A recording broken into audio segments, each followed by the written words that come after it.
கற்றேருமை கன்று கிறங்கி நினைத்து மூலை வழியே நின்று பால் சோர நனைத்திலும் சேராக்கும்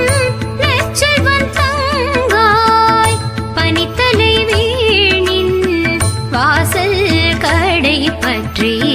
சினத்தினால் தென்னிலங்கை கோமானை சேற்ற மனத்து கினியானை பாடவும் நீ வாய் திறவாய் இனித்தான் எழுந்தீராய் இதென்ன பெருரக்கம் அனைத்தில தாரும் அறிந்தே